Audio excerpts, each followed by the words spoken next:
Hey everyone, today we'll be talking about DIC, Disseminated Intravascular Coagulation. तो इसके बारे में जानते हैं DIC होता क्या है, and we will be talking about some of the PYQs and previous related year related topics as well related to DIC, some of the important questions that are commonly being asked.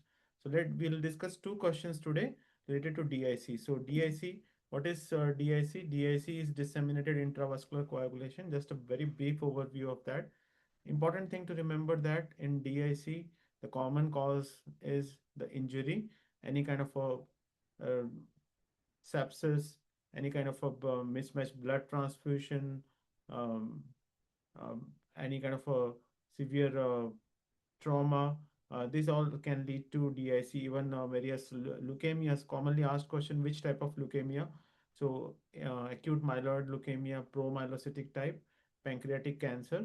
These are the common ones which can lead to DIC, sometimes even colonic as well, because they release mucinous substances which induce hypercoagulability.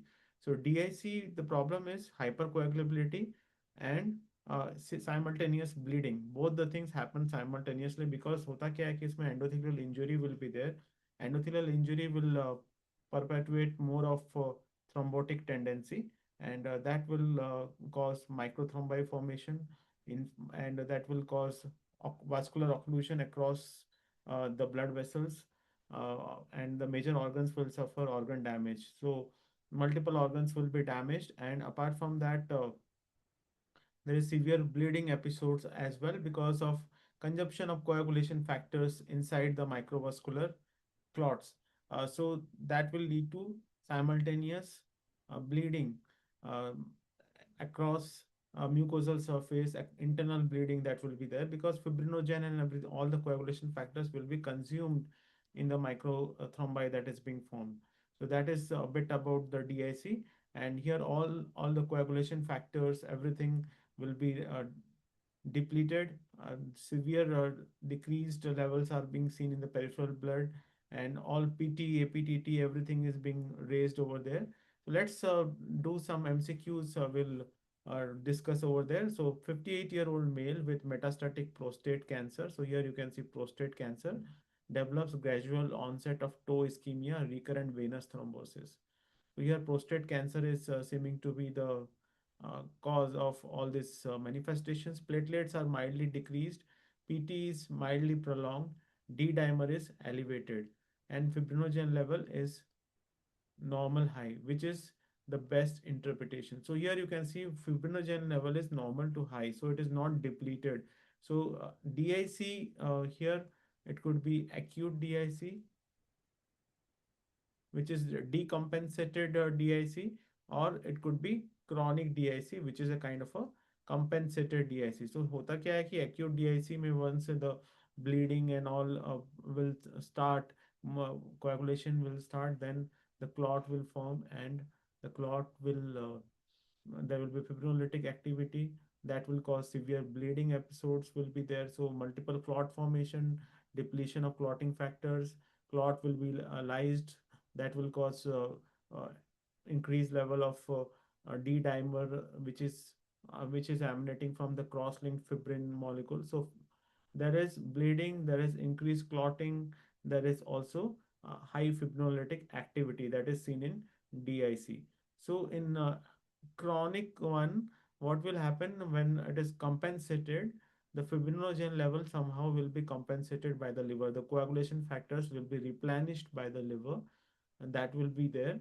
But still, the endothelial injury, the source of DIC, that still persists. So endothelial injury is not fully healed yet. There will be bleeding will be relatively less severe, or it will stop because of the replenishment, because the liver has tremendous ability to replenish the clotting factors, coagulation factors. So bleeding will be less, but thrombotic tendency will still persist. So here we will go to the answer of chronic compensated because fibrinogen level is normal to high. That means it is compensated. PT is prolonged. D dimer is elevated. D dimer emanates from the fibrinolytic activity, that is a cross-linked fibrin. Uh, when it lyses, there is D dimer formation. So here D dimer is high. Fibrinogen is normal to high. So fibrinogen is compensated. PT is elevated, and platelets are also decreased. So everything is mildly decreased. So this is a case of chronic DIC, which is compensated one, and with preserved fibrinogen synthesis. Now the liver takes the charge of preserving the coagulation factor by increasing their synthesis. So this is the answer. Why A is not the answer? Because it is thrombosis dominates acute one. More of you will see that more of bleeding is the most important thing rather than the thrombosis. TTP is because thrombosis option C is also ruled out. It is not a TTP because TTP will not show the abnormality of all these things. TTP only bleeding time will be prolonged, and as such coagulation factors will be normal in this case. DIC requires marked prolongation of bleeding time only. This statement is completely wrong because there is because ये बात याद रख लो, all the parameters, when all the lab parameters are deranged, whether is uh, bleeding time, platelet time, uh, coagulation factors, PT, APTT, because everything is consumed now, so everything is uh, abnormal, so leads to increased BT and APTT. So here, not only BT, everything is abnormal. So this is the wrong option. So the correct option is chronic compensated DIC. This is a little bit tricky question, but I would wanted to emphasize the concept of acute DIC versus chronic DIC. Chronic DIC exists because of compensation by the liver. The coagulation factors are replenished by the liver, so bleeding manifestations are relatively less common, but uh, thrombotic tendencies still persist. Okay, hope it is clear with you. Now going to the next question.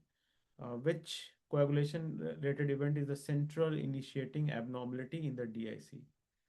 So DIC में what is the abnormality? There is endothelial injury, there is hypercoagulability, and there is generation of thrombin will be seen over here, which will finally form the cross-linked fibrinogen. So uncontrolled systemic generation of thrombin formation, that is the ultimate goal of the clotting pathway, coagulation pathway that will happen. That is the correct answer over here. Failure of platelet adhesion to von Willebrand deficiency. No, this is speaking about von Willebrand disease. This is ruled out.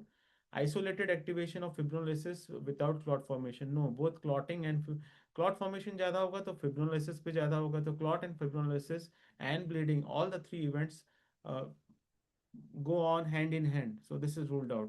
Loss of factor 8, 13 only? No, this is loss of all the factors.